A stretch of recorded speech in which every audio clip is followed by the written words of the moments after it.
Para ter acesso a esse audiobook completo, basta entrar em contato comigo e pedir para participar do nosso canal do Telegram. Para isso, leia o QR Code que está na tela, ou clique no link na descrição ou nos comentários desse vídeo. Por apenas R$ 10 por mês, lembrando que você pode cancelar a assinatura a qualquer momento sem problemas. Você terá acesso a esse e diversos outros audiobooks completos diariamente. Você também vai poder pedir qualquer audiobook que queira escutar e nós fazemos para você. Te esperamos por lá. Para os meus Grens. 1. Adênula, decepção. Eis a minha curiosidade favorita de todos os tempos, a doutora Marie Sklodowska-Curie compareceu à cerimônia do próprio casamento com o vestido que usava no laboratório. Na verdade, a história é bem legal. Um amigo cientista a apresentou a Pierre Curie. Timidamente, eles admitiram ter lido os artigos um do outro e flertaram em meio a provetas cheias de urânio líquido. Em menos de um ano, ele a pediu em casamento. Mas Marie pretendia ficar na França só até obter seu diploma, então, ainda que relutante, ela o rejeitou e voltou para a Polônia. Foi. Entra em cena a Universidade de Cracóvia, vilã e cupido involuntário nessa história, que negou a Marie um cargo no corpo docente porque ela era mulher. Muito bonito, UDC. Atitude lamentável, eu sei, mas teve o feliz efeito colateral de jogar Marie de volta nos braços amorosos e ainda não radioativos de Pierre. Os dois pombinhos nerds se casaram em 1895, e Marie, que não estava exatamente ganhando rios de dinheiro na época, comprou um vestido de noiva confortável para ser usado no dia a dia do laboratório. Minha garota era bem pragmática. Obviamente essa narrativa se torna bem menos legal se avançarmos uns 10 anos, para o momento em que Pierre foi atropelado por uma carroça e deixou Marie e suas duas filhas sozinhas no mundo. Saltemos para 1906 e a gente chega à verdadeira moral dessa história. Acreditar que as pessoas vão estar sempre por perto é má ideia. Mais cedo ou mais tarde, elas acabam partindo. Podem escorregar na rua Edalfine numa manhã chuvosa e ter o crânio esmagado por uma carroça. Ou serem abduzidas por alienígenas e desaparecerem na vastidão do espaço. Ou talvez transem com sua melhor amiga 6 meses antes do seu casamento, te obrigando a cancelar a festa e perder uma fortuna. As possibilidades são infinitas, sério. Pode-se dizer então que a UDC é apenas uma vilã secundária.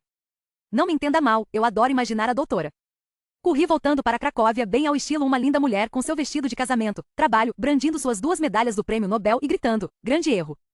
Enorme, mas a verdadeira vilã, que deixou Marie chorando enquanto encarava o teto altas horas da noite, é a perda. O luto. A intrínseca transitoriedade dos relacionamentos humanos. O verdadeiro vilão é o amor, um isótopo instável, passando constantemente por uma desintegração nuclear espontânea. E ele vai ficar impune para sempre. Mas sabe o que é confiável? O que nunca jamais abandonou a doutora Curie em toda a sua vida? Sua curiosidade. Suas descobertas. Suas realizações. A ciência. A ciência não deixa você na mão. E é por isso que quando a NASA me comunica sim a mim Biconigswasser, que fui escolhida como pesquisadora principal do Blink, um dos mais prestigiosos projetos de pesquisa de neuroengenharia, eu dou um berro. Grito bem alto, exultante, em minha minúscula sala sem janelas no campus de Bethesda dos Institutos Nacionais de Saúde. Grito por causa da incrível tecnologia de aprimoramento de desempenho que vou construir para ninguém menos que os astronautas da NASA. E aí lembro que as paredes são finas como papel higiênico e que meu vizinho da esquerda uma vez registrou uma queixa formal porque eu estava escutando roqueiras alternativas, dos anos 1990 sem fone de ouvido. Então tapo a boca, mordo minha mão e dou pulos tão silenciosos quanto possível enquanto explodo de euforia. Eu me sinto exatamente como imagino que a doutora Curie deve ter se sentido quando enfim permitiram que ela se matriculasse na Universidade de Paris, no fim de 1891, como se um mundo de descobertas científicas, de preferência não radioativas, estivesse finalmente ao alcance. Este é, sem sombra de dúvida, o dia mais importante da minha vida, e dá início a um fim de semana de comemorações fenomenal, cujos destaques são: conto a novidade para minhas 3 colegas de laboratório favoritas e vamos para nosso bar de sempre. Viramos várias rodadas de Lemon Drops e nos alternamos fazendo imitações hilárias daquela vez que Trevor, nosso chefe feio e de meia idade, nos pediu que não nos apaixonássemos por ele. Homens do mundo acadêmico tendem a nutrir muitas ilusões sobre si mesmos, exceto Pierre Curie, é claro. Pierre jamais faria isso. Mudo a cor do meu cabelo de rosa para roxo. Tenho que fazer isso em casa, porque pesquisadores juniores não podem se dar o luxo de ir ao salão. Quando termino, meu chuveiro parece uma mistura de máquina de algodão doce com abatedouro de unicórnios, mas sei que após o incidente do guaxinim, acredite, você não vai querer saber, não vou conseguir meu depósito calção de volta de qualquer maneira. Dou um pulinho na Victoria's Secret e compro um conjunto de lingerie verde lindo, sem me deixar sentir culpa pelo gasto, embora faça muitos anos que alguém me viu sem roupa e, se depender de mim, vai continuar assim por muitos, muitos anos mais. Faço o download da planilha de treino do sofá à maratona que venho planejando começar e saio para minha primeira corrida. Depois volto para casa mancando e xingando minha precipitação e prontamente troco pela planilha do sofá aos 5 quilômetros. Não dá para acreditar que tem gente que treina todo dia. Faço petiscos para Finéias, o gato idoso da minha vizinha igualmente idosa, que volta e meia aparece aqui em casa em busca de um segundo jantar. Em sinal de gratidão, ele retalha meu all-star favorito. A doutora Curie, em sua infinita sabedoria, provavelmente preferia cães. Em resumo, me divirto horrores. Nem fico triste quando chega a segunda-feira. É a mesmice de sempre: experimentos, reuniões, refeição congelada e litros de refrigerante vagabundo que engulo enquanto processo dados, mas com a perspectiva do Blink, até mesmo o velho parece novo e empolgante. Vou ser sincera, eu estava morrendo de preocupação. Depois de 4 pedidos de financiamento de pesquisa rejeitados em menos de 6 meses, eu tinha certeza de que a minha carreira estava estagnada, talvez até acabada. Sempre que Trevor me chamava à sala dele, eu tinha palpitações e minhas mãos suavam, certa de que ele ia dizer que meu contrato anual não seria renovado. Os últimos 2 anos, desde que terminei o doutorado, não foram muito divertidos. Mas isso acabou. Um contrato com a NASA é uma oportunidade capaz de deslanchar minha carreira. Afinal, fui escolhida após um impiedoso processo de seleção, competindo com estrelinhas como Josh Martin, Ankh Malik e até mesmo Jan Vanderbeer, aquele cara horrível que se dedica a falar mal da minha pesquisa como se fosse um esporte olímpico. Tive meus tropeços, muitos, mas depois de quase 2 décadas obcecada pelo cérebro, aqui estou, principal neurocientista do Blink. Vou criar equipamentos para astronautas, equipamentos que eles vão usar no espaço. É assim que vou me livrar das garras úmidas e machistas de Trevor. É assim que vou garantir um contrato de longa duração e meu próprio laboratório com minha própria linha de pesquisa. Esse vai ser o ponto de virada na minha vida profissional, que, a bem da verdade, é o único tipo de vida que quero ter. Por vários dias me sinto em êxtase. Radiante. Radiantemente extasiada. Então, na segunda-feira, às 16h33, meu e-mail me notifica da chegada de uma mensagem da NASA.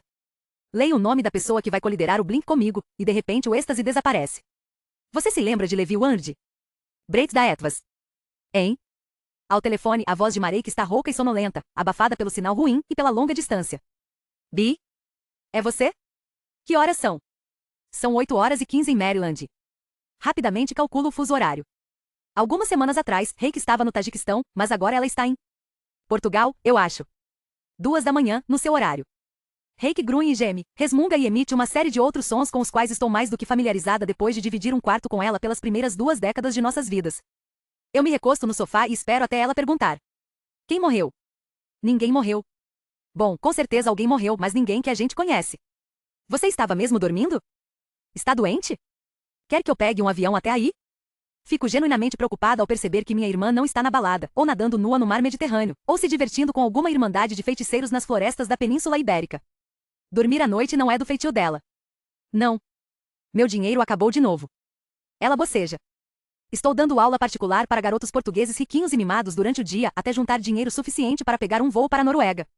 Não vou cair nessa de perguntar por que Noruega, pois a resposta de Reik seria simplesmente por que não. Em vez disso, falo. Precisa de dinheiro emprestado?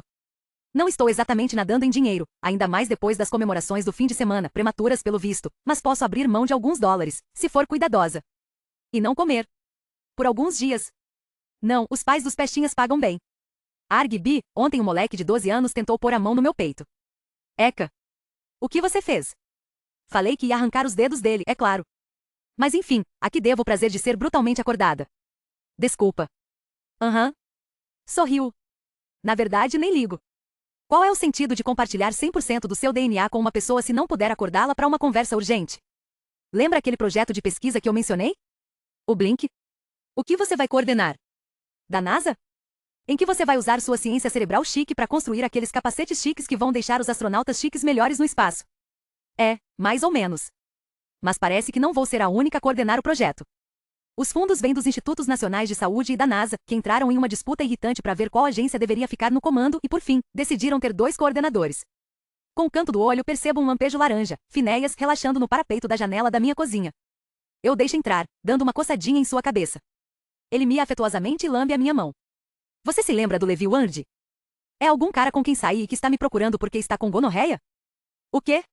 Não. É um cara que conheci na pós-graduação. Abro o armário onde guardo os sachês de ração. Ele estava fazendo a pesquisa de doutorado em engenharia no meu laboratório e estava no 5º ano quando comecei. O Levidiota. Ele mesmo. Lembro. Ele não era gato? Alto. Forte. Reprimo um sorriso, botando comida na tigela de Finéias. Não sei o que pensar do fato de que a única coisa que você se lembra da minha nêmesis do doutorado é que ele tinha quase 2 metros. As irmãs da doutora Marie Curie, a renomada física Bronislava Dluska e a ativista da educação Helena Sazayova, jamais focariam nisso. A menos que fossem safadas como Reik. Nesse caso, definitivamente focariam. E musculoso. Você devia estar orgulhosa da minha memória de elefante. E estou. Enfim, me informaram quem vai ser o outro coordenador do projeto e... Não. Reik deve ter se sentado. Sua voz de repente soa cristalina. Essa não. Sim. Ouço a risada maníaca da minha irmã se divertindo às minhas custas enquanto descarto o sachê vazio. Sabe, você podia ao menos fingir que não está rindo da minha cara. Podia. Mas vou fingir? Claro que não. Você chorou quando descobriu? Não. Deu com a testa na mesa? Não. Não minta pra mim. Você tá com um galo na testa? Talvez um pequeno. Ah, Bi. Bi, obrigada por me acordar pra me dar essa notícia maravilhosa. O Levidiota não foi o cara que te chamou de feia? Ele nunca disse isso, pelo menos não nesses termos, mas dou uma risada tão alta que Finéias me olha assustado. Não acredito que você se lembra disso. Ei, eu fiquei muito ressentida. Você é super gata. Você só diz isso porque sou exatamente igual a você. E, nem tinha percebido. De qualquer forma, isso não é bem verdade. Sim, Reiki e eu somos baixinhas e magras. Temos os mesmos traços simétricos e olhos azuis, o mesmo cabelo preto e liso. Ainda assim, faz tempo que superamos nossa fase de Operação Cupido, e aos 28 anos, ninguém precisa se esforçar muito para nos diferenciar. Não quando passei a última década com o cabelo em diferentes tons de cores pastel, ou botando em prática meu amor por piercings e tatuagens. Reiki, com sua vida errante e suas inclinações artísticas, é o verdadeiro espírito livre da família, mas nunca se dá o trabalho de expressar isso nas roupas e no estilo. É aí que eu, a cientista supostamente sem graça, entro para compensar. Então é ele? Pergunta minha irmã. O cara que me insultou por tabela? Isso. Levi Ward. O próprio. Despejo água em uma tigela para Finéias. Não foi exatamente assim que aconteceu. Levi nunca me insultou explicitamente. Já implicitamente. Fiz minha primeira palestra acadêmica no segundo semestre do doutorado e levei a coisa muito a sério. Decorei o discurso inteiro, refiz o PowerPoint 6 vezes, fiquei nervosa até com a escolha da roupa perfeita. Acabei me vestindo com mais elegância do que de hábito e Anne, minha melhor amiga do doutorado, teve a ideia, bem intencionada porém infeliz, de incitar Levi a me elogiar. A Bi não está ainda mais bonita hoje? Provavelmente foi o único assunto em que ela conseguiu pensar para puxar conversa. Afinal, Anne estava sempre falando que ele era bonito de um jeito misterioso, com os cabelos escuros, os ombros largos e aquele rosto interessante e incomum, que ela queria que ele deixasse de ser tão reservado e a chamasse para sair. Só que Levi não parecia interessado em conversar. Ele me observou intensamente com aqueles olhos verdes penetrantes. Me olhou da cabeça aos pés por vários segundos. E... nada. Não disse absolutamente nada. Fez apenas uma cara que tinha meu ex-noivo, mais tarde chamou de expressão horrorizada, e saiu do laboratório com um aceno rígido e nenhum elogio, nem mesmo um falso, afetado. Depois disso, o doutorado, o maior antro da fofoca, fez o que sabia fazer de melhor, e a história ganhou vida própria. Alguns diziam que ele tinha vomitado no meu vestido, que ele me suplicara de joelhos para cobrir a cabeça com um saco, que ficará tão horrorizado que tentará apagar a mente bebendo cloro e, como consequência, sofrerá danos neurológicos irreversíveis. Eu tento não me levar muito a sério, e fazer parte de um meme até que foi meio divertido, mas os rumores eram tão malucos que comecei a me perguntar se eu era mesmo horrorosa. Ainda assim, nunca culpei Levi. Não levei a mal ele se recusar a fingir que me achava bonita. Ou, bem, que não me achava horrorosa. Ele sempre pareceu o tipo de homem que preferia estar entre homens. Era diferente dos garotos que me cercavam. Sério, disciplinado, um pouco introspectivo. Enérgico e talentoso. Macho alfa, seja lá o que isso signifique. Uma garota com piercing no septo e cabelo de pontas azuis não se enquadraria nos seus ideais de mulher bonita, e tudo bem. Mas o que eu levei a mal foram os outros comportamentos de Levi durante o ano em que nossa formação coincidiu. Como o fato de que ele nunca se dava o trabalho de me olhar nos olhos quando eu falava com ele, ou de sempre encontrar desculpas para não ir ao clube de leitura acadêmica quando era minha vez de me apresentar. Eu me reservo o direito de sentir raiva pela maneira como ele saía de fininho de uma conversa no momento em que eu chegava, por ele me considerar tão indigna de sua atenção que nunca dizia nem mesmo oi quando eu entrava no laboratório, pelo modo como eu o flagrava me olhando com uma expressão intensa e contrariada, como se eu fosse alguma abominação sobrenatural. Me reservo o direito de ficar amargurada por, logo após Tim e eu ficarmos noivos, Levi tê-lo puxado de lado e dito que ele podia conseguir alguém muito melhor. Fala sério, quem faz isso? Mais do que tudo, eu me reservo o direito de detestá-lo por deixar claro que me achava uma cientista medíocre. O restante eu poderia ter relevado, mas a falta de respeito pelo meu trabalho. Isso sempre vai ser uma pedra no meu sapato. Isto é, até eu jogar essa pedra no saco dele. Levi se tornou meu arqui-inimigo jurado numa terça-feira de abril, na sala da minha orientadora do doutorado. Samantha Lee era, e ainda é, a maioral quando se trata de neuroimagem. Se existe alguma forma de estudar o cérebro de um ser humano vivo sem abrir seu crânio, Sam a criou ou se especializou nela. Sua pesquisa é brilhante, bem fundamentada e altamente interdisciplinar, daí a variedade de doutorandos que ela orientava, neurocientistas cognitivos como eu, interessados em estudar as bases neurais do comportamento, mas também cientistas da computação, biólogos, psicólogos, engenheiros. Mesmo no caos superlotado do laboratório de Sam, Levi se destacava.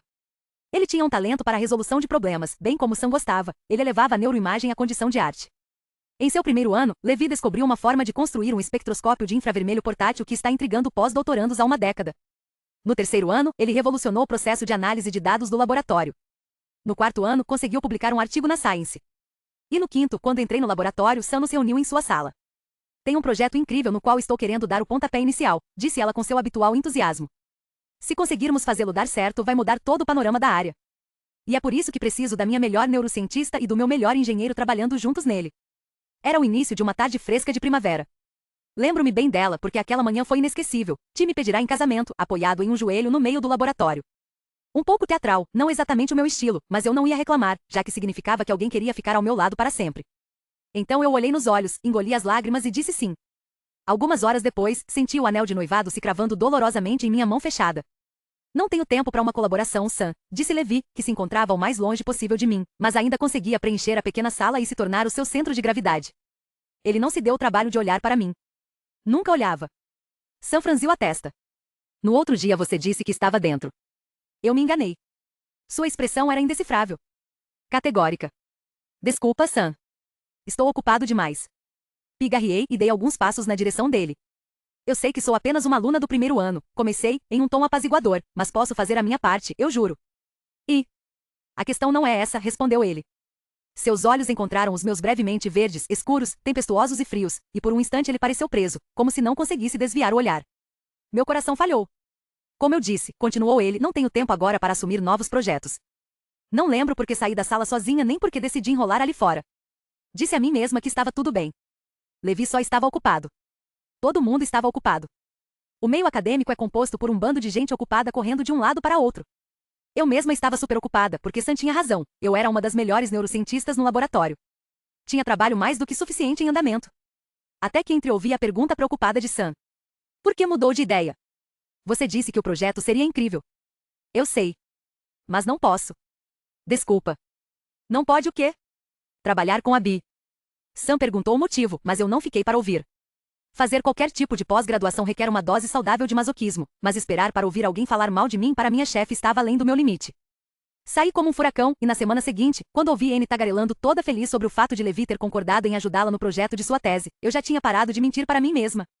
Levi Ward de sua leviandade, o Dr. Levidiota me desprezava. A mim. Especificamente a mim. Sim, ele era taciturno, fechado, uma montanha ensimesmada. Era discreto, introvertido. Seu temperamento era reservado e distante. Eu não podia exigir que ele gostasse de mim e não tinha a menor intenção de fazer isso. Ainda assim, se ele conseguia ser civilizado, educado, até mesmo afável com todas as outras pessoas, poderia ter feito um esforço comigo também. Mas não, Levi Ward claramente me desprezava e diante de tamanho ódio. Bom, eu não tive outra escolha senão odiá-lo também. Você tá aí? Pergunta Reik. Estou, resmungo, pensando no Levi. Então ele está na NASA, é? Posso ter a esperança de que ele seja mandado para Marte para recuperar o Curiosity? Infelizmente não antes de coliderar o meu projeto. Nesses últimos anos, enquanto minha carreira quase sufocava, como um hipopótamo com a apneia do sono, a do Levi foi de vento em popa, para minha irritação. Ele publicou estudos interessantes, obteve um imenso financiamento do Departamento de Defesa e, segundo o e-mail que Sam repassou, entrou até na lista da revista Forbes dos top 10 cientistas com menos de 40 anos. A única razão de eu conseguir suportar o sucesso dele sem cortar os pulsos é que a pesquisa de Levi se afastou da neuroimagem. Isso não nos permitiu competir diretamente e eu apenas nunca pensava nele. Um excelente truque para facilitar a vida, que funcionou maravilhosamente bem, até hoje. Sinceramente, hoje está uma merda. Eu ainda estou me divertindo horrores com isso, mas vou tentar bancar a irmã solidária, diz Reik. Qual é o seu grau de preocupação com o fato de que vai trabalhar com ele, numa escala de um ataque de pânico? Vira o que restou da água de Finéias em um vaso de margaridas. Acho que ter que trabalhar com alguém que me acha uma cientista de merda justifica pelo menos uma falta de ar. Você é incrível. É a melhor cientista. Ah, obrigada. Escolho acreditar que o fato de Reik classificar astrologia e cristaloterapia como ciência diminui só um pouco o elogio. Vai ser horrível. Péssimo. Se ele ainda for como era naquela época, eu vou. Reik, você tá mijando? Uma pausa preenchida pelo barulho de água corrente. Talvez. Ei, foi você quem me acordou, e eu estava apertada. Pode continuar. Sorriu e balança a cabeça. Se Levi ainda for como na época do doutorado, vai ser horrível trabalhar com ele. Além disso, vou estar no território dele. Certo, porque você vai se mudar para Houston. Por 3 meses. Eu e minha assistente de pesquisa partimos na semana que vem. Estou com inveja. Vou ficar presa aqui em Portugal por sei lá quanto tempo, bolinada por um Joffrey Baratheon fajuto, que se recusa a aprender o que é um subjuntivo. Estou arrasada, Bi. Ainda me espanta perceber como Reik e eu reagimos de forma diferente a ter passado a infância quicando de um lado para outro feito bolas de borracha, tanto antes quanto depois da morte de nossos pais. Fomos passadas de um parente para outro, moramos em uma dezena de países, e tudo que Reik quer é morar em um número ainda maior de países. Viajar, conhecer novos lugares, experimentar coisas novas. Parece que seu cérebro está programado para ansiar por mudança. Ela fez as malas no dia em que nos formamos no ensino médio e passou a última década percorrendo os continentes, queixando-se de tédio depois de algumas semanas em qualquer lugar. Eu sou o oposto. Quero criar raízes. Segurança. Estabilidade. Pensei que fosse conseguir isso com Tim, mas como eu disse, confiar nos outros é um negócio arriscado. Estabilidade e amor são claramente incompatíveis, portanto agora estou focada na minha carreira. Quero um posto permanente como cientista nos Institutos Nacionais de Saúde, e conseguir o cargo no Blink é o ponto de partida perfeito. Sabe no que eu acabei de pensar? Perguntou Reiki. Que você não deu descarga. Não posso dar descarga à noite. Os canos europeus são barulhentos. Se eu fizer isso, meu vizinho me deixa bilhetes passivo-agressivos. Mas escuta, há 3 anos, quando passei aquele verão trabalhando na colheita de melancias na Austrália, conheci um cara de Houston. Ele era divertido. Gato também. Aposto que consigo encontrar o e-mail dele e perguntar se está solteiro. Nem pensar. Ele tinha olhos lindos e conseguia tocar a ponta do nariz com a língua. Só, 10% da população consegue fazer isso. Faço uma anotação mental para pesquisar se isso é verdade. Vou pra lá a trabalho, não pra namorar um cara que encosta a língua no nariz. Dá para fazer as duas coisas. Eu não namoro. Por quê? Você sabe por quê? Não sei nada. O tom de Reiki adquire sua costumeira teimosia. Escuta, eu sei que a última vez que você teve um namorado. Ele era meu noivo. Dá no mesmo. As coisas podem não ter ido muito bem. Arquei uma sobrancelha diante do eufemismo mais eufemístico que já ouvi. E talvez você prefira não se arriscar e proteger seu coração, mas não dá para nunca mais sair com ninguém. Você não pode apostar todas as suas fichas na ciência. Tem outras apostas melhores. Como sexo pegação, deixar um cara te pagar um jantar vegano caro e... Finéias escolhe justamente esse momento para miar bem alto. Bendito timing felino. Bi. Você adotou aquele gatinho que estava querendo? É da vizinha. Eu me inclino para encostar o rosto nele, um silencioso obrigada por distrair minha irmã no meio do sermão. Se você não quer nada com o cara da língua no nariz, pelo menos adote um gato, caramba. Você até já escolheu aquele nome idiota. Miau Curry é um ótimo nome, mas não. É o seu sonho de infância. Lembra quando a gente morou na Áustria? Como a gente brincava de Harry Potter e seu patrono era sempre um gatinho. E o seu era um peixe-bolha. Sorriu. Lemos juntas os livros em alemão poucas semanas antes de irmos morar no Reino Unido com uma prima por parte de mãe, que não estava exatamente empolgada em nos receber em seu minúsculo quarto extra. Arg, odeio me mudar. Estou triste por deixar meu apartamento em Bethesda, que é horrível, mas ainda assim muito amado. De qualquer forma, Harry Potter está maculado para sempre, e eu não vou adotar um gato, declaro. Por quê? Porque ele vai morrer em 13 a 17 anos, com base em dados estatísticos recentes, e partir meu coração em milhares de pedaços. Ah, pelo amor de Deus. Me contento em amar os gatos dos outros e nunca saber quando eles morrem. Ouço um baque, provavelmente Reiki se jogando na cama. Você sabe qual é a sua doença?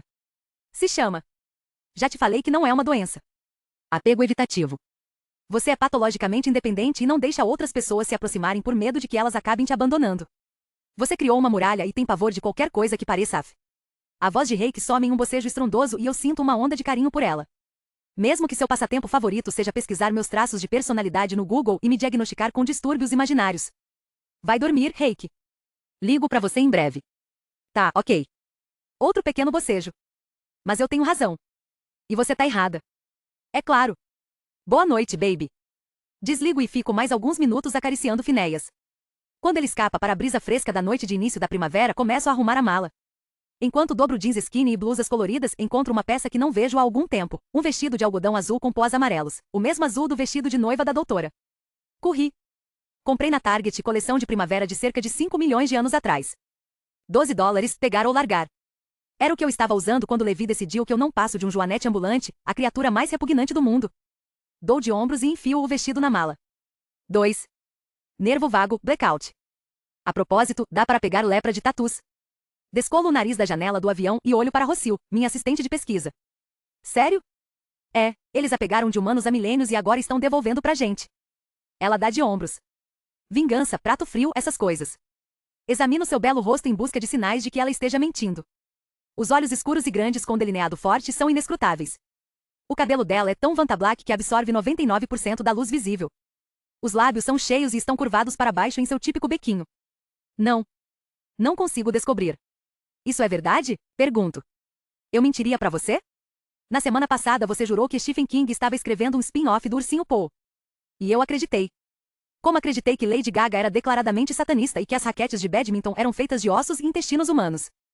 A misantropia gótica e caótica, além do sarcasmo impassível e sinistro, são suas marcas registradas, e eu já deveria saber que não posso levá-la a sério. O problema é que de vez em quando, ela vem com alguma história maluca que após uma inspeção mais detalhada, ou seja, uma pesquisa no Google se revela verdadeira. Por exemplo, você sabia que o massacre da Serra Elétrica foi inspirado em uma história real? Antes de Rossio, eu não sabia. E dormia significativamente melhor. Não acredite, então. Ela dá de ombros, voltando a sua apostila para admissão no doutorado. Vai lá fazer carinho em tatus leprosos e morrer. Ela é tão esquisita. Eu a adoro. Ei, tem certeza de que vai ficar bem estando longe do Alex pelos próximos meses? Eu me sinto um pouco culpada por afastá-la do namorado. Quando eu tinha 22 anos, se alguém me pedisse para ficar longe de Tim por meses, eu morreria. Por outro lado, a retrospectiva comprova para além de qualquer dúvida que eu era uma completa idiota, e Rossio parece bastante entusiasmada com a oportunidade. Ela planeja se candidatar ao programa de neurociência da Johns Hopkins no segundo semestre, e ter a experiência da NASA no currículo não será nada mal. Ela até me abraçou quando lhe ofereci a oportunidade de vir comigo, um momento de fraqueza do qual tenho certeza de que ela se arrepende profundamente. Bem, você tá brincando? Ela me olha como se eu fosse louca. 3 meses no Texas. Sabe quantas vezes vou conseguir ver La Llorona? Lá, o quê? Ela revira os olhos e rapidamente põe seus AirPods. Você não sabe nada mesmo sobre fantasmas feministas famosos. Reprimo um sorriso e me volto para a janela. Em 1905, a doutora Curie decidiu investir o dinheiro do seu prêmio Nobel na contratação de seu primeiro assistente de pesquisa. Eu me pergunto se ela também acabou trabalhando com uma garota emo, levemente assustadora, adoradora de Cthulhu. Fico olhando as nuvens até me entediar, então pego meu celular no bolso e me conecto ao Wi-Fi de bordo gratuito. Olho rapidamente para Rossio, me certificando de que ela não está prestando atenção, e viro a tela para o outro lado. Não sou uma pessoa muito dada a segredos, sobretudo por preguiça. Me recuso a assumir o trabalho cognitivo de não me contradizer em mentiras e omissões. No entanto, eu tenho sim, um segredo. Uma única informação que nunca compartilhei com ninguém, nem mesmo com minha irmã. Não me entenda mal, eu confio plenamente em Reiki, mas também a conheço bem o bastante para visualizar a seguinte cena. Ela flertando com um pastor escocês que conheceu em uma tratoria na costa amalfitana, usando um vestido de verão esvoaçante. Eles decidem preparar os cogumelos que acabaram de comprar de um fazendeiro bielorrusso, e no meio do caminho ela deixa escapar a única coisa que foi expressamente proibida de falar, que sua irmã gêmea, Bi, administra uma das contas mais populares e polêmicas do Twitter acadêmico. O primo do pastor escocês é um ativista enrustido dos direitos masculinos e me envia pelo correio um gambá morto, me delata para seus amigos insanos e eu sou demitida. Não, obrigada. Amo meu emprego e os gambás demais para isso. Criei o @alquemarefaria no meu primeiro semestre do doutorado. Eu estava dando uma aula de neuroanatomia e resolvi enviar para os meus alunos uma pesquisa anônima no meio do semestre, pedindo um feedback sincero sobre como melhorar o curso. O que eu recebi não foi nada disso. Disseram que minhas aulas seriam mais interessantes se eu as desse nua. Que eu devia engordar um pouco, botar silicone, parar de pintar meus cabelos com cores não naturais, me livrar dos piercings. Até um número de telefone me mandaram, para o caso de um dia eu estar no clima de um pau de 25 centímetros. Claro. As mensagens foram bem chocantes, mas o que me fez ir chorar no banheiro foram as reações dos outros alunos no meu grupo, inclusive Tim. Eles riram dos comentários e os consideraram brincadeiras inofensivas e me dissuadiram de denunciá-los ao chefe do departamento, dizendo que eu estava fazendo tempestade em copo d'água. Obviamente, eram todos homens. Sério, por que homens existem? Naquela noite fui dormir chorando.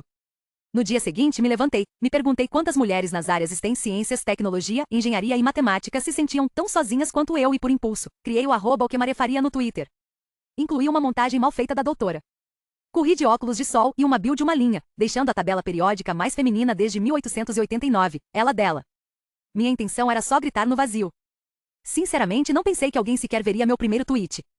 Mas estava errada. @alquemarefaria o que a doutora Curie, primeira professora na Sorbonne, faria se um de seus alunos pedisse que ela desse suas aulas nua? @1988888 encurtaria a meia-vida dele. @narra entregaria ele pro Pierre. @emily89 botaria um pouco de polônio nas calças dele pro pinto murchar. @biovor55 detonaria ele. @lucintezeia isso aconteceu com você? Nossa, eu sinto muito. Uma vez um aluno fez um comentário sobre a minha bunda e foi tão escroto, e ninguém acreditou em mim. Passada mais de meia década, depois de um punhado de comentários positivos do Chronicle of Higher Education, um artigo no New York Times e cerca de 1 milhão de seguidores, a OQMF é o meu lugar preferido da internet. O melhor é que acho que isso também vale para muitas outras pessoas. A conta evoluiu, tornando-se uma espécie de comunidade terapêutica, usada por mulheres nas áreas STEM para contar suas histórias, trocar conselhos e reclamar. Nós reclamamos. Reclamamos muito e é maravilhoso. @biologysaraei, @alquemarefaria se não recebesse o crédito em um projeto que foi originalmente ideia dela e no qual ela trabalhou por mais de um ano. Todos os outros autores são homens, porque asterisco óbvio asterisco que sim. Nossa. Retuito a mensagem de Sarah com o seguinte comentário. Marie colocaria um pouco de rádio no café deles. Além disso, ela consideraria denunciar isso ao Serviço de Integridade em Pesquisa da sua instituição, certificando-se de documentar cada etapa do processo. Envio a mensagem, tamborilo no braço da poltrona e espero. Minhas respostas não são a principal atração da conta, nem de longe. A verdadeira razão para as pessoas acessarem a OQMF é... Exato. Isso. Sinto meu sorriso aumentar quando os comentários começam a chegar. @Dralix, isso aconteceu comigo também. Eu era a única mulher e única pessoa não branca na lista de autores e meu nome de repente desapareceu durante as revisões. Me mande uma DM se quiser conversar, Sara. @mbernard, sou membro da Associação Mulheres na Ciência, e temos orientação para situações como essa no nosso site. Infelizmente elas são comuns. @Dejalogician, passando pela mesma situação agora. @Biology Sara. Denunciei ao SIP e ainda tá rolando, mas será um prazer conversar se você precisar desabafar. @Steve Harrison, cara, a verdade, você tá mentindo pra si mesma. Suas contribuições não têm valor suficiente para justificar a autoria. Sua equipe te fez um favor te deixando acompanhar a pesquisa, mas se você não é inteligente o bastante, está fora. Nem tudo está ligado ao fato de ser mulher, às vezes você só é um fracasso. É uma verdade universalmente reconhecida que uma comunidade de mulheres tentando cuidar da própria vida deve estar querendo a opinião de um homem aleatório. Há muito aprendi que me envolver numa discussão com os senhores das áreas STEM, que moram em porões e vão para a internet procurando briga, nunca é uma boa ideia. A última coisa que desejo é fornecer diversão gratuita para seus egos frágeis. Se querem relaxar um pouco, eles podem se matricular em uma academia ou jogar videogames de tiro em terceira pessoa. Como gente normal. Então me preparo para ocultar a deliciosa contribuição de @Steve Harrison, mas percebo que alguém o respondeu. @Chamacademics é Marie, às vezes a gente é só um fracasso.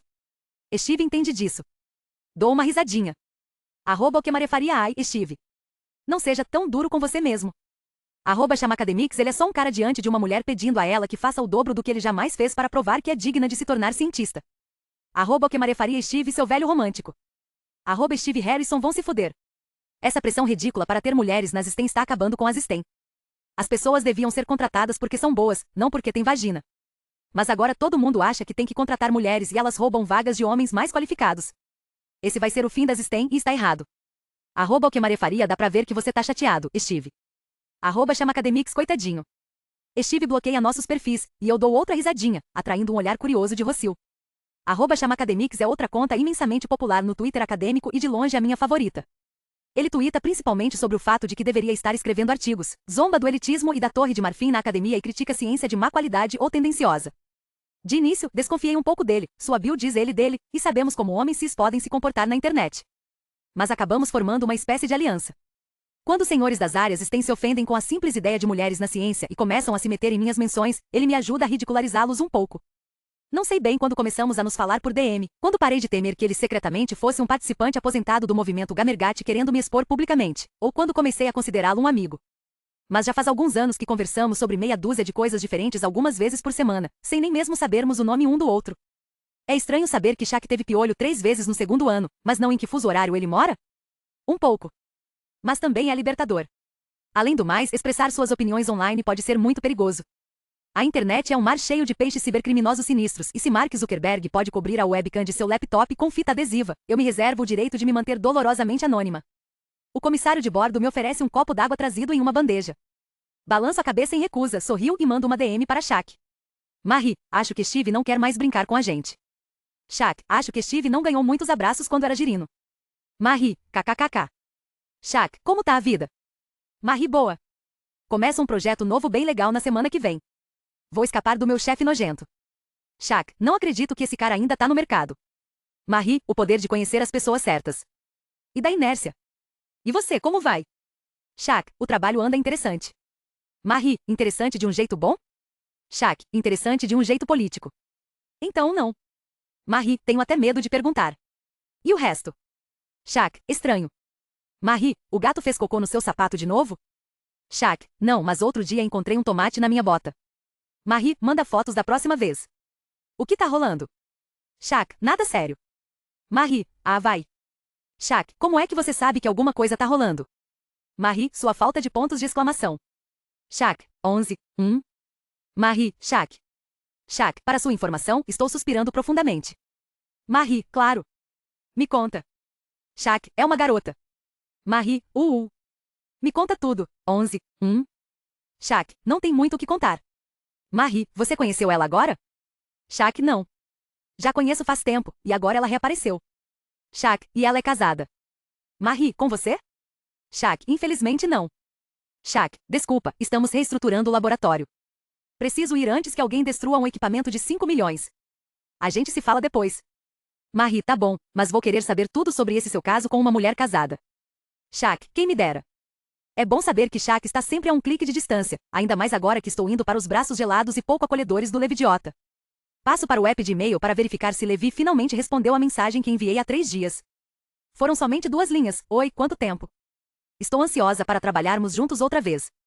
Gostaria de marcar um encontro para discutirmos o Blink este fim de semana? Mas ele devia estar ocupado demais para responder. Ou só me despreza demais. Ou as duas coisas. Arg. Recosto a cabeça no apoio e fecho os olhos, me perguntando como a doutora Curry lidaria com Levi Ward. Ela provavelmente esconderia alguns isótopos radioativos nos bolsos dele, pegaria pipoca e observaria a desintegração nuclear fazer seu trabalho. É isso mesmo. Após alguns minutos caio no sono. Sonho que Levi é meio tatu, sua pele tem um leve brilho verde amarelado, e ele está tirando um tomate de sua bota com um equipamento caro. Mesmo com tudo isso, a coisa mais estranha é que finalmente está sendo simpático comigo. Somos acomodadas em pequenos apartamentos mobiliados em um alojamento bem perto do Centro Espacial Johnson, a apenas uns 2 minutos do Sullivan Discovery Building, onde vamos trabalhar. Nem acredito que vou morar tão perto do trabalho. Aposto que você ainda vai conseguir se atrasar sempre, diz Rocio, e eu a fuzilo com o olhar enquanto destranco a porta. Não é culpa minha se passei boa parte da juventude na Itália, onde o horário é apenas uma sugestão. O lugar é consideravelmente mais bonito do que o apartamento que alugo, talvez por causa do incidente com o guaxinim, mas provavelmente porque compro 90% da minha mobília na seção de promoção da IKEA. Tem uma sacada, uma lava-louça e um vaso sanitário cuja descarga funciona 100% das vezes, o que é um imenso progresso em minha qualidade de vida. Uma verdadeira mudança de paradigma. Animada, abro e fecho cada armário, estão todos vazios, não sei bem o que eu esperava, tiro fotos para mandar para Reiki e para meus colegas de trabalho, prendo meu ímã favorito da Marie Curie na geladeira, uma foto dela segurando uma pipeta que diz sou foda, penduro meu bebedouro de beija-flores na sacada, e então? Ainda são 2:30 da tarde. Arg. Não que eu seja uma dessas pessoas que odeiam ter tempo livre. Eu poderia facilmente passar 5 horas cochilando, revendo The Office e comendo jujuba, ou passando para a segunda etapa do programa do sofá aos 5 quilômetros, ao qual ainda estou muito, meio comprometida. Mas estou aqui. Em Houston. Perto do Centro Espacial. Prestes a começar o projeto mais legal da minha vida. Hoje é sexta-feira e só preciso me apresentar na segunda, mas estou transbordando de ansiedade. Então mando uma mensagem para Rocio perguntando se ela quer ir dar uma olhada no Centro Espacial comigo, não, ou sair para jantar, eu só como carcaças de animais. Ela é tão má. Amo. Minha primeira impressão de Houston é enorme. Seguida de perto por úmida. E então por muito úmida. Em Maryland, ainda há restos de neve no chão, mas o centro espacial já está verde e exuberante, um misto de espaços abertos, edifícios grandes e antigas aeronaves da NASA em exibição. Há famílias visitando o lugar, parecendo um pouco um parque de diversões. Não acredito que vou ver foguetes pelos próximos 3 meses a caminho do trabalho. Isso com certeza ganha do guarda de trânsito pervertido que trabalha no campus dos institutos. O Discovery Build fica na periferia do centro. É amplo, futurista e tem 3 andares com paredes de vidro e um sistema de escadas de aspecto complicado que não consigo decifrar de imediato. Entro no saguão de mármore, me perguntando se minha nova sala terá uma janela. Não estou acostumada à luz natural, a súbita absorção de vitamina D pode me matar. Sou Koenigswasser. Sorrio para o recepcionista. Começo aqui na segunda, e estava pensando se não poderia dar uma olhadinha. Ele abre um sorriso de desculpas. Não posso deixá-la entrar se não tiver um crachá. Os laboratórios de engenharia ficam lá em cima. Área de alta segurança. Certo. Ok. Os laboratórios de engenharia. Os laboratórios do Levi. Ele provavelmente está lá em cima, mergulhado no trabalho. Engenhando. Laboratoriando. Não respondendo aos meus e-mails. Tudo bem, eu entendo. Vou. Doutora. Koenigswasser? Bi? Eu me viro. Há um jovem louro atrás de mim. Ele é bonito de um jeito comum, tem altura mediana e sorri para mim como se fossemos velhos amigos, embora não me pareça familiar. Oi? Eu ouvi sem querer, e escutei o seu nome. Sou gay. Guy Kowalski. A ficha cai imediatamente. Abro um sorriso. Guy. Que bom te conhecer pessoalmente. Quando fui notificada sobre o Blink, Guy foi o meu contato para questões de logística, e trocamos alguns e-mails. Ele é astronauta, um astronauta de verdade, e trabalha no Blink enquanto está em terra. Ele parecia tão familiarizado com o projeto que de início supus que o lideraria ao meu lado. Ele aperta minha mão calorosamente. Adoro o seu trabalho, diz Guy. Li todos os seus artigos. Será ótimo ter você no projeto. Idem. Mal posso esperar para colaborar. Se eu não estivesse desidratada do voo, provavelmente choraria. Nem creio que esse homem simpático e agradável, que me fez mais gentilezas em 1 minuto do que o Dr. Levidiota em um ano inteiro, podia ter sido colíder comigo. Eu devo ter feito algo que deixou algum deus puto. Zeus? Eros? Deve ser Poseidon. Não devia ter feito xixi no mar Báltico durante minha juventude desperdiçada. Que tal eu te mostrar o prédio? Você pode entrar como minha convidada. Ele dá um aceno de cabeça para o recepcionista e gesticula para que eu o siga. Não quero atrapalhar o seu trabalho de astronauta, falo. Estou em um intervalo entre missões. Fazer um tour com você é muito melhor do que resolver bugs. Ele dá de ombros com um charme juvenil. Vamos nos dar muito bem, já sei disso. Você mora em Houston há muito tempo? Pergunto ao entrarmos no elevador. Cerca de 8 anos. Vim para a NASA assim que terminei o doutorado. Me inscrevi para o corpo de astronautas, fiz o treinamento, depois veio a missão. Faço uns cálculos mentais. Significa que ele tem uns 30 e tantos anos, mais do que pensei. Passei os últimos 2 anos, mais ou menos, trabalhando no precursor do Blink. Na engenharia da estrutura do capacete, projetando o sistema sem fio. Mas chegamos a um ponto em que precisávamos ter um especialista em neuroestimulação a bordo. Ele me dirige um sorriso caloroso. Mal posso esperar para ver o que vamos projetar juntos, comento. Também mal posso esperar para descobrir por que a liderança do projeto foi dada a Levi, e não a alguém que está na pesquisa há anos. Parece injusto. Com Guy e comigo. As portas do elevador se abrem, e ele aponta um café de aspecto pitoresco no canto. Aquele lugar ali. Ótimos sanduíches e o pior café do mundo. Está com fome? Não, obrigada. Tem certeza? Por minha conta. Os sanduíches de ovo são quase tão bons quanto o café é ruim. Eu não como ovo. Me deixa adivinhar, vegana? Faço que sim. Eu me esforço para quebrar os estereótipos que afligem o meu povo e não uso a palavra vegana em meus 3 primeiros contatos com alguém que acabei de conhecer, mas se é a pessoa quem a menciona, então não tenho o que fazer. Vou te apresentar a minha filha, então. Ela acabou de anunciar que não vai mais comer produtos de origem animal. Ele suspira. No fim de semana passado, coloquei leite de vaca no cereal, achando que ela não ia perceber a diferença. Ela me disse que a equipe jurídica dela vai entrar em contato. Quantos anos ela tem? Acabou de fazer 6.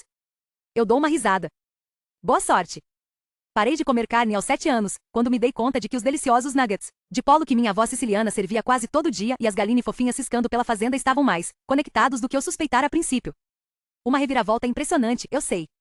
Reiki não ficou tão abalada. Quando expliquei, toda nervosa, que os porcos também têm família, mãe, pai e irmãos que vão sentir falta deles, ela apenas assentiu, pensativa, e disse: o que você está dizendo é que devíamos comer a família toda. Uns 2 anos depois, passei a ser totalmente vegana.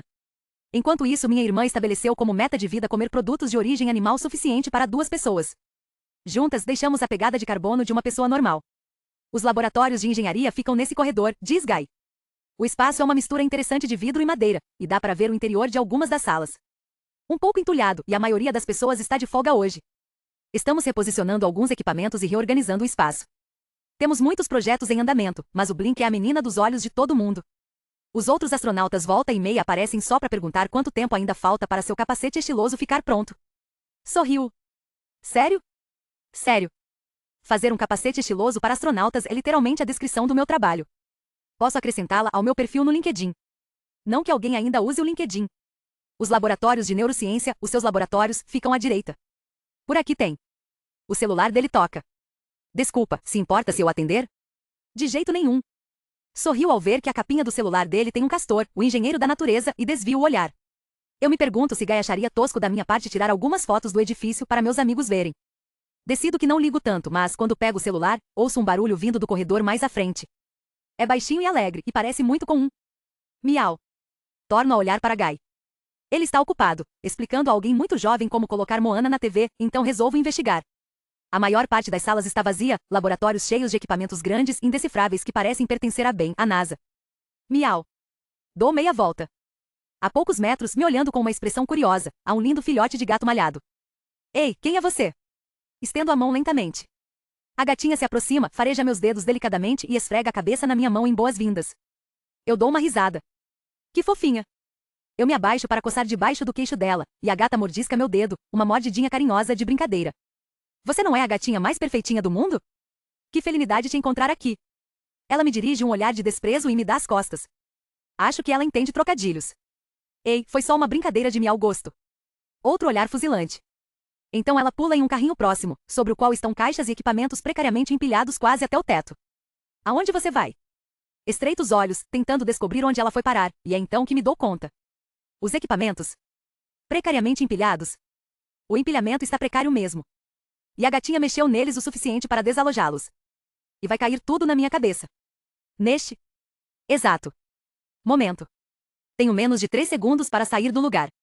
Isso é péssimo, porque todo o meu corpo de repente parece feito de pedra e não responde aos comandos do meu cérebro. Eu fico ali, aterrorizada, paralisada, e fecho os olhos enquanto um emaranhado caótico de pensamentos gira em minha cabeça. A gatinha está bem?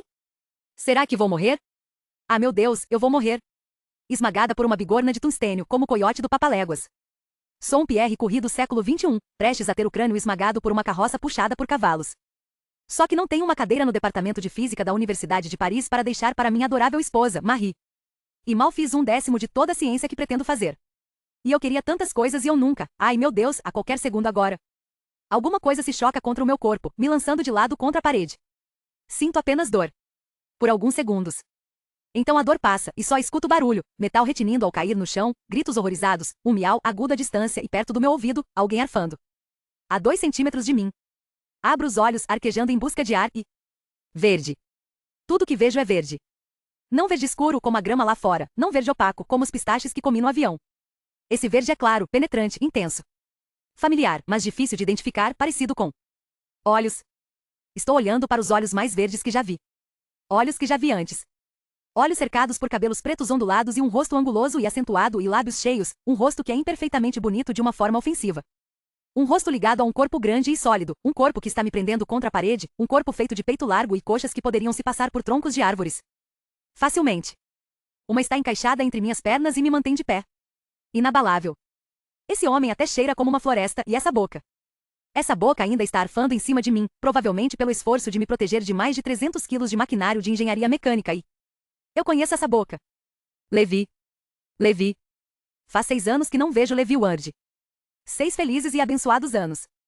E agora aqui está ele, me apertando contra uma parede em pleno centro espacial da NASA, e ele parece. Levi, grita alguém. Os ruídos metálicos cessam. O que era para cair já se assentou no chão. Você está bem? Levi não se move nem desvia os olhos.